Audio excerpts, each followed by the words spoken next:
tous et bienvenue sur Impact Actu, l'émission qui révèle les parcours inspirants. Aujourd'hui, j'ai l'occasion de recevoir une dame très talentueuse dans le domaine du digital. Alors, titulaire d'un MBA en Business et Management, elle nous donnera les clés pour valoriser au mieux les entreprises sur les réseaux sociaux. Bonjour Nadia. Bonjour Christelle. Comment allez-vous? Je vais très bien. Et vous? Ça va, ça va. On va commencer par vous. D'accord.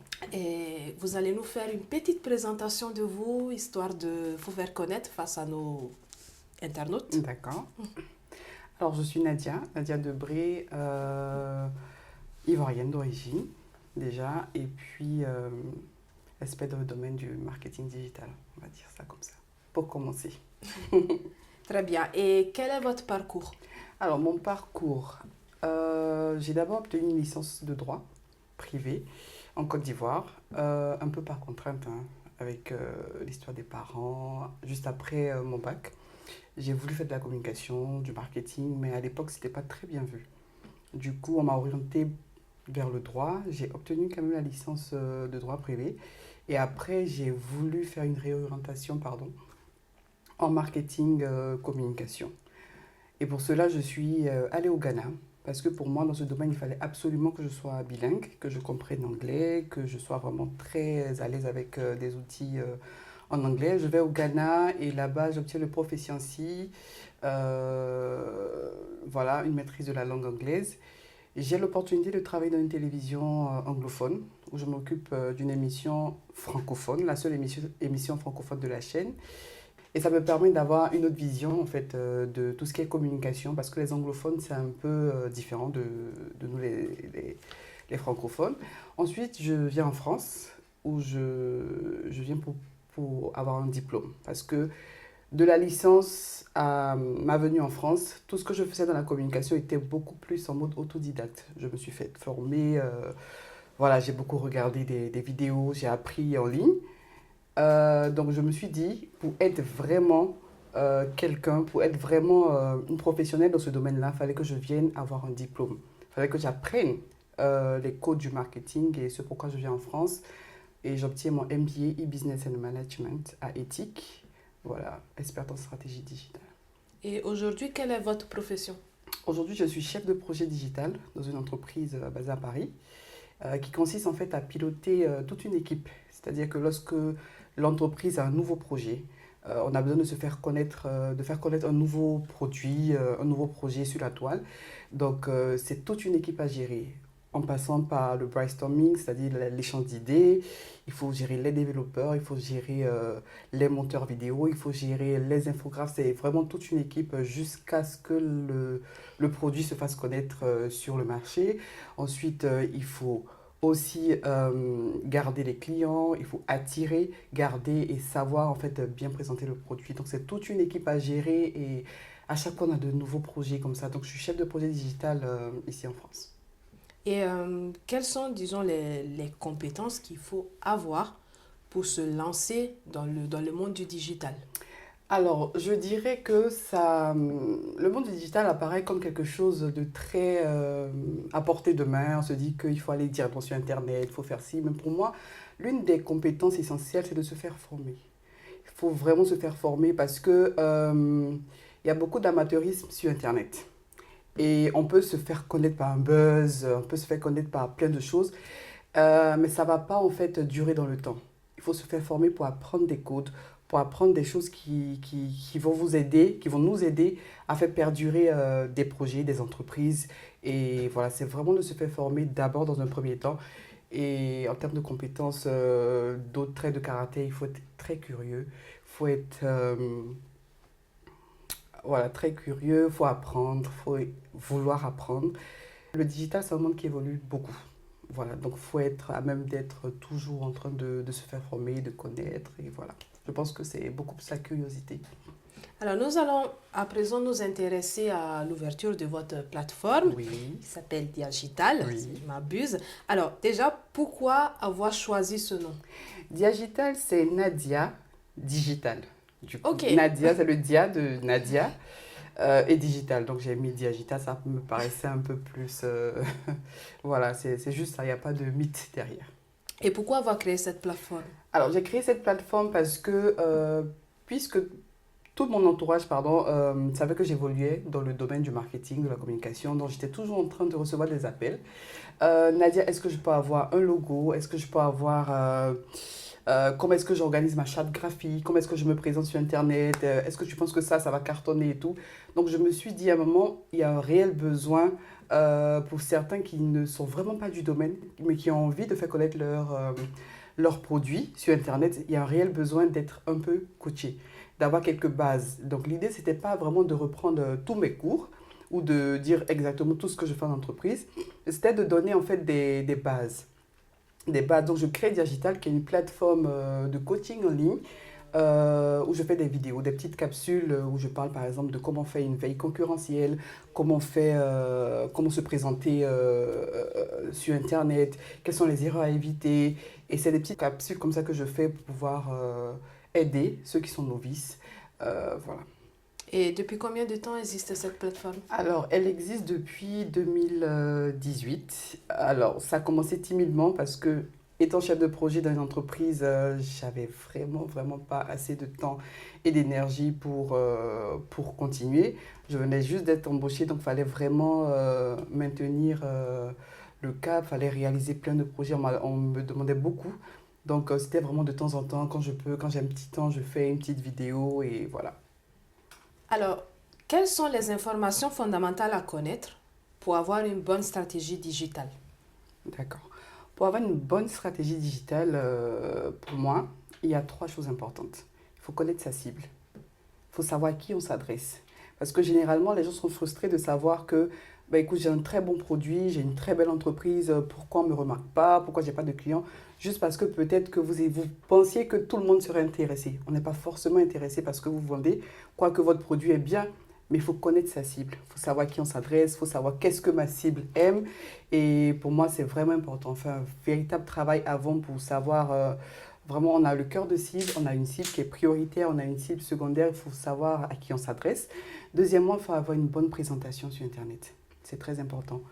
Il faut être très bien présenté sur Internet. On ne demande pas avoir un statut hollywoodien, on va dire ça comme ça, mais il faut faire l'effort. Aujourd'hui, on a tellement d'outils gratuits qui nous permettent d'avoir des petits logos facilement, une jolie petite affiche, un joli PDF qui présente bien, tout simplement. Il faut avoir du goût, il faut vraiment bien se présenter. Il faut évaluer les charges, en fait, avant de se lancer. Les charges, par exemple, de la publicité. Est-ce que je fais de la publicité ou non? Comment est-ce que je sponsorise ce que je fais? C'est très important parce que si on commence à fond et après on essaie de redescendre, ça risque d'être pas bien vu sur Internet. Donc pour moi, c'est vraiment les trois choses importantes. Du coup, comment on peut faire justement pour avoir ces compétences, pour acquérir ces compétences? Parce que dans votre discours, vous parlez d'utiliser certains outils de présentation, mais pour une personne qui n'est pas forcément à l'aise, comment elle peut faire justement pour sortir de sa zone de confort et miser sur une belle apparence? Alors, ce qu'il faut faire dans ce type de cas, il faut suivre des coachings, par exemple Digital. Parce que sur Digital, on en parle. Comment est-ce qu'on peut avoir des outils gratuits pour... j'ai fait une capsule qui parlait de bien présenter ses affiches, où j'ai donné 3 à 4 outils gratuits, totalement gratuits, pour faire des affiches seul. Pour quelqu'un qui n'est pas du tout du domaine, il va juste suivre, par exemple, Crelo, Canva et tout, et il fait juste une petite affiche. Et voilà. Donc, il faut essayer de suivre des coachings. Il faut s'entourer de personnes qui connaissent. Il ne faut pas hésiter à aller vers des personnes qui connaissent, parce que dans ce genre de domaine-là, ce qui coûte le plus cher, ce sont les erreurs. Ce sont les erreurs, il faut éviter les erreurs. Ça ne coûte rien, ça va vous coûter plus cher de faire des erreurs que d'aller vers un chef de projet ou d'aller vers un consultant en communication. Donc si vous êtes sérieux dans votre entreprise, vous voulez vraiment aller loin, n'hésitez pas à vous faire entourer de personnes qui s'y connaissent. Il y en a pour qui c'est vraiment pas le dada. Moi, je veux juste mon entreprise, il faut que quelqu'un s'occupe de la communication. N'hésitez pas à vous entourer de ce genre de personnes-là. Voilà, c'est ce que je peux dire. Et est-ce que vous pouvez nous parler de vos séances de coaching? Comment ça se passe? Quels sont les tarifs? Comment vous coachez les personnes qui veulent débuter ou qui veulent se lancer dans le digital? D'accord. Alors, il faut savoir que mes séances de coaching sont uniquement sur Internet, sur la page digitale ou sur notre chaîne YouTube. Et on a des sujets qui sont d'actualité. C'est-à-dire on ne parle pas de sujets qui ne sont pas très importants actuellement. On essaie de suivre vraiment la tendance. Et quand je commençais, le premier coaching que j'ai fait avait pour thème comment faire une veille concurrentielle. Parce que c'est très important d'analyser d'abord ses concurrents avant de se lancer. Beaucoup font des erreurs, il ne faut pas de benchmark, il ne faut rien du tout. Écoute, j'ai une super idée, je sais que ça va cartonner, mais qui te dit que quelqu'un n'a pas déjà fait mieux fait que ce que tu veux faire, ce que tu veux proposer. Donc c'est très important de suivre ce genre de coaching-là, ça nous permet d'avoir des outils. Et à chaque coaching, j'essaie de donner au maximum d'outils. Euh, pour certains gratuits, pour d'autres pas gratuits, mais ça dépend de votre entreprise, de votre budget. Voilà, donc ce sont des sujets qui sont d'actualité, qui nous aident vraiment de manière pratique. Moi, mon créneau, l'un de mes slogans, c'est vraiment le marketing digital de manière pratique. Qu'est-ce qu'on fait de manière pratique? J'ai un dossier, j'ai une société, j'ai un produit à lancer. Qu'est-ce que je fais de manière pratique? Donc, ça va de la veille concurrentielle à la présentation, à comment même définir ma cible. Certains ne savent même pas, ne connaissent pas leur cible. Quel type de marketing utiliser? Quel type de contenu utiliser? Est-ce que je suis en mode champ lexical drôle? Est-ce que je suis sérieux? Est-ce que je vais sur tout type de réseaux sociaux? Est-ce que je suis forcément obligé d'aller sur TikTok? Est-ce que je suis forcément obligé d'aller sur LinkedIn? Est-ce que ma cible se retrouve sur Snapchat? Ça dépend en fait de ce qu'on propose. Donc c'est vraiment important, c'est ce genre de sujet-là qu'on traite sur Digital. Alors, vous employez des thèmes techniques, à savoir veille concurrentielle et benchmark. Oui. Est-ce que vous pouvez nous expliquer qu'est-ce que ça veut dire? D'accord. Le benchmark et la veille concurrentielle vont de pair. Une veille concurrentielle, c'est vraiment prendre du temps pour scruter l'environnement ou les démarches de nos concurrents. Je dois lancer un produit, j'essaie de faire un tout petit tableau qui s'appelle un benchmark, où je liste les trois plus grands concurrents. On peut aller à 4, 5, mais moi je préfère faire les trois plus grands concurrents. On essaie de voir leurs forces, leurs faiblesses, leurs stratégies et comment est-ce que les gens réagissent en fait au produit. Pourquoi? Pour trouver la faille, pour trouver la petite faille qui nous permettra de nous positionner. Parce qu'il faut savoir que si votre produit ne répond pas à un besoin, ou bien le besoin existe déjà, la solution est déjà créée, ça ne servira pratiquement à rien. Donc oui, je veux faire exactement comme le concurrent, mais il faut que je sache quelle est la faille, quel est le petit truc, de quoi ces clients se plaignent le plus. Et en fait, c'est dans ce sens-là. C'est très important de faire une veille concurrentielle avant de se lancer. Très, très important.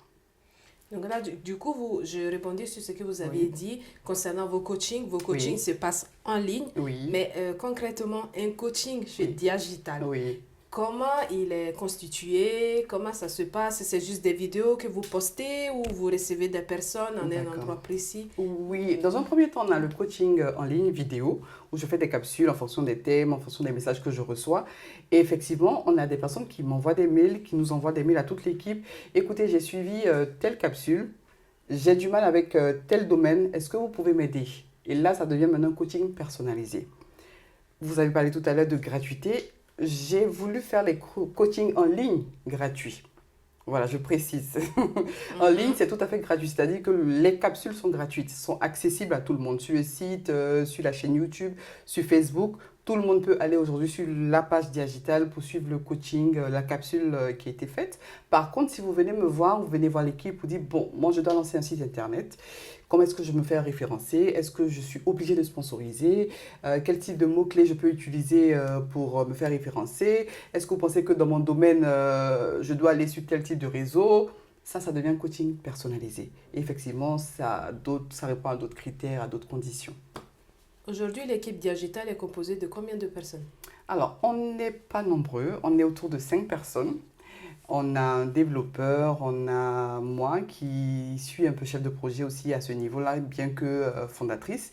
On a quelqu'un qui s'occupe aussi de tout ce qui est visuel, c'est-à-dire les affiches, la présentation et même on a aussi quelqu'un qui réfléchit à de nouveaux projets, même dans le digital. Là, on a lancé Stratégie Digitale, qui est une émission qui reçoit tous les experts en marketing digital. Voilà.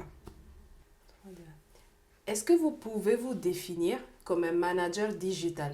Tout à fait, oui, tout à fait, parce que, comme je le disais tantôt, il y a une formation de base et il y a de l'expérience. Il y a de l'expérience d'abord autodidacte, ensuite la formation et l'expérience professionnelle en entreprise, l'expérience professionnelle avec Diagital. Et là, les nouveaux projets de Diagital, c'est un accompagnement digital des entreprises, des personnes, des personnalités publiques qu'on fait. Et donc, le manager digital, c'est celui qui pense en fait à tout l'environnement autour du sujet. C'est-à-dire, je pense à comment est-ce qu'on va débuter, comment est-ce que ça va se passer, quelle stratégie on met en place. C'est ça, la grande question, c'est la stratégie. Parce que l'objectif, c'est de toucher des personnes. L'objectif, c'est d'avoir du trafic sur Internet. L'objectif, c'est de se faire connaître, c'est d'avoir une rentabilité, pourquoi pas. Et c'est très important de savoir qu'est-ce qu'on fait de manière concrète. Voilà. Donc, à ce niveau-là, je pense que oui. Et selon vous, quelles sont les qualités et les compétences finalement à avoir pour être un bon manager digital? Un bon manager digital doit être un peu un touche-à-tout dans le domaine du digital. C'est-à-dire que tu ne peux pas être uniquement, tu ne peux pas uniquement concevoir la stratégie. Il faut que tu t'y connaisses en Photoshop, il faut que tu t'y connaisses même en développement de site internet, il faut que tu t'y connaisses en référencement, il faut que tu t'y connaisses même en montage vidéo. Donc, c'est vraiment quelqu'un qui est capable de donner des missions ou des tâches précises à un développeur, à un infographe, qui peut dire, ben là, je ne veux pas de ça. Même si ce n'est pas ton domaine, tu ne l'as pas appris à l'école. Moi, par exemple, je suis capable de faire un montage vidéo de A à Z. Je suis capable de faire une affiche, parce que c'est très important. Voir avec un œil professionnel va éviter beaucoup d'erreurs. Donc, un manager digital doit être vraiment quelqu'un de compétent dans ce genre de domaine-là. Il doit être créatif et doit oser. Oser, parce que ce qui démarque, ce qui permet à une personne, à un produit, à une entreprise de se démarquer sur Internet, c'est vraiment de l'audace. C'est de se dire, bah, écoute, depuis 10 ans, les gens ont toujours fait ça dans ce domaine-là. Moi, je veux faire autre chose. Est-ce que ça va prendre? Est-ce que ça ne va pas prendre? Est-ce que je passe par du buzz? Est-ce que je fais ci? Est-ce que je touche une personnalité qui est connue pour atteindre mon objectif? C'est de l'audace. Voilà. Est-ce qu'à ce jour, on peut dire que Diagital a récolté que des avis positifs des clients qui l'accompagnent? Alors oui, je peux le dire, quoique, comme je le disais tantôt, le travail de chef de projet que je fais à côté me prend énormément de temps. Du coup, Diagital est en mode beaucoup plus coaching actuellement. L'accompagnement des entreprises et des personnes qui souhaitent le faire se fait, mais on n'a pas encore véritablement développé cette partie-là. C'est beaucoup plus des personnes qui appellent, on n'a pas encore personnalisé, développé pardon, cette partie-là. Donc, la plupart des clients, des personnes qu'on a accompagnées ont effectivement atteint leurs objectifs. Et quels sont les projets de Diagital sur le long terme? Sur le long terme, c'est alors d'être une référence dans le domaine du digital, c'est de continuer à se former, de créer des plateformes comme stratégie digitale dont j'ai parlé tout à l'heure, de créer d'autres plateformes voilà, dans le e-business parce que j'ai, comme je le disais, un MBA e-business, c'est-à-dire tout ce qui est vente en ligne, tout ce qui est voilà, client, voilà, le marketing vraiment de réseau. Donc, c'est de s'étendre dans ce type de domaine-là, de faire de la vente, d'aller au-delà en fait du coaching et des accompagnements, de proposer aussi des produits, des logiciels, des outils digitaux pour faciliter la vie de certains de nos clients. Parce que comme je le dis souvent, le marketing digital, c'est vraiment l'art de faciliter la tâche aux clients. C'est-à-dire que je viens sur votre site, il est ergonomique, il est rapide, il me permet de cliquer en 2-3 minutes, j'ai la réponse, j'ai pas besoin d'attendre que vous me fassiez un devis, j'ai déjà les prix en ligne. L'idée c'est vraiment de faciliter la tâche aux clients. Donc oui, pourquoi pas proposer même des outils dans ce domaine-là, créer des outils. Dans l'un de vos coachings, vous nous parlez de marketing éthique. En quoi consiste-t-il? Alors, le marketing éthique, c'est un marketing de confiance. C'est-à-dire, je sais qu'on me propose quelque chose, c'est-à-dire, je vends quelque chose. Je veux de l'argent, c'est clair. Et la personne, le client à côté, veut le produit. On va dire ça comme ça. Donc, il y a un échange qui se fait. Mais c'est d'aller au-delà de l'argent, au-delà de l'échange. Je donne un exemple très très simple. Et après, je vais expliquer. J'ai voulu une toile en Côte d'Ivoire, je suis allée sur un site internet, j'ai vu une toile et j'ai commandé la toile. Personne ne m'a répondu la première semaine. Et j'ai écrit, j'ai dit, écoutez, j'ai quelqu'un qui vient sur Paris, est-ce que ça sera bon pour ce vendredi? Et voilà, voilà, et tout le reste. J'ai essayé d'expliquer au mieux ce que je voulais. J'ai pas eu de réponse du tout. Et la personne s'est connectée, je pense le community manager, dans le temps, il s'est connecté, il m'a dit, écoutez madame, on vient d'avoir, c'était une dame, on vient de voir votre commande, on l'a apprêtée, et je pense que la personne peut récupérer si elle est disponible. J'ai dit, mais le message que je vous envoyez, ça fait, je sais pas, 1, 2 semaines que je l'ai envoyé. C'est terminé. Moi, je peux pas. Voilà, la personne est déjà rentrée sur Paris. Voilà, c'est plus la peine. Ça aurait été peut-être quelqu'un d'autre, ça allait peut-être être un couac. Pourquoi? Parce qu'il a créé la toile. La personne a créé la toile, l'entreprise a fait la toile et ça a peut-être demandé, ça a peut-être coûté beaucoup. Et moi, je viens là, j'annule. Je suis dans mes droits parce que j'ai pas eu de réponse. Mais la réponse de la dame m'a tellement touchée. Elle m'a dit, écoutez madame, il n'y a aucun souci. L'erreur vient de nous. Le jour que vous êtes de passage à Abidjan, faites-moi signe, je vous l'offre. Elle cherche de l'argent. Je viens de lui faire peut-être perdre de l'argent, mais elle allait au-delà de cela. Vous pensez que si un jour je vais à Abidjan, il y a une petite relation qui s'est créée en fait entre elle et moi, entre l'entreprise et moi. Et c'est ça en fait le marketing éthique, c'est de faire comprendre, de faire sentir le client. C'est vrai, je veux ton argent, mais toi et moi, il y a un petit feeling, comment tu vas, ça va. C'est pas tout le monde, c'est pas... Beaucoup de sociétés sont critiquées dans ce sens-là, surtout peut-être des vendeurs dans les magasins, ils nous disent pas bonjour, ils font pas ci. Et sur Internet, lorsque je parle directement aux personnes qui font du e-business, sur Internet, qui vendent des articles et tout, généralement on demande ça coûte combien? Le prix coûte combien? On a tout de suite des réponses un peu dures. Inbox, je vous réponds plus tard. On n'a pratiquement pas de réponse, on n'a pratiquement pas des choses tangibles sur lesquelles on peut s'appuyer. On a juste des images, des photos et tout. À part ceux qui n'ont pas... Je ne parle pas de ceux qui ont des sites internet, je parle de ceux qui vendent directement sur Facebook ou sur voilà, Instagram. Il y a un service client qui n'est pas très adapté. Donc le marketing éthique revient au service client de l'entreprise. Comment est-ce qu'on arrive à vendre même au-delà de... Comment est-ce qu'on arrive à créer pardon, un lien au-delà de la vente? Voilà, c'est un peu dans ce sens. Je ne sais pas si j'ai répondu à la question. Ça a été très clair. D'accord, super. Et est-ce que vous pensez que les métiers du digital deviennent de plus en plus essentiels pour le développement de notre société? Tout à fait, tout à fait. On est en plein dans le digital en fait. On est pratiquement, on est en plein dans le digital. On ne peut rien faire sans le digital. C'est tellement important parce que ça s'adapte à tous les domaines d'activité. On ne peut rien faire sans le digital. Il faut forcément se faire connaître. Aujourd'hui, le marketing traditionnel est un peu en retrait. Pourquoi? Parce qu'on ne va plus de porte en porte pour dire, écoutez, j'ai tel article à proposer. On va juste sur Internet, on présente ce qu'on veut, on fait un très beau site Internet et voilà, c'est bon. Je crois que, petite anecdote, je parlais avec Guillaume Vergès, et qui est journaliste, on va dire ça comme ça, et qui était beaucoup plus, moi je l'ai connu qu'il était dans tout ce qui est presse papier. Et du coup, une fois dans nos discussions, il dit, mais écoute, tu as abandonné la presse papier, comment ça se passe? Et tout, il dit, écoute, le digital, on ne peut pas s'en passer. Et là, pour quelqu'un qui faisait des journaux chaque mardi en Côte d'Ivoire, chaque jeudi, aujourd'hui, il touche des milliers de personnes avec le digital, avec son site internet, avec la chaîne YouTube. Et c'est ça en fait l'effet digital, c'est de propulser les activités, c'est de toucher au maximum de personnes. Ça brise les frontières des pays, ça brise les frontières de la langue, parce qu'aujourd'hui tu as des sites internet qui peuvent être traduits en français, en anglais, en espagnol. Et c'est ça la puissance du digital, c'est ça toute la beauté en fait du digital. Et oui, c'est vraiment des métiers d'avenir. Voilà. Très bien. J'ai été vraiment ravie de discuter avec vous sur ces points. Oui. Maintenant, j'ai bien envie de tester vos compétences. Donc, on va faire une petite mise en situation. Okay. Donc, en tant que manager digital, essayez de nous proposer une bonne stratégie pour notre émission Impact Actu pour qu'on soit vraiment valorisé sur nos réseaux sociaux. D'accord. Ce que je veux dire avant de donner la stratégie pour Impact Actu, c'est que le marketing digital, ce n'est pas de la magie.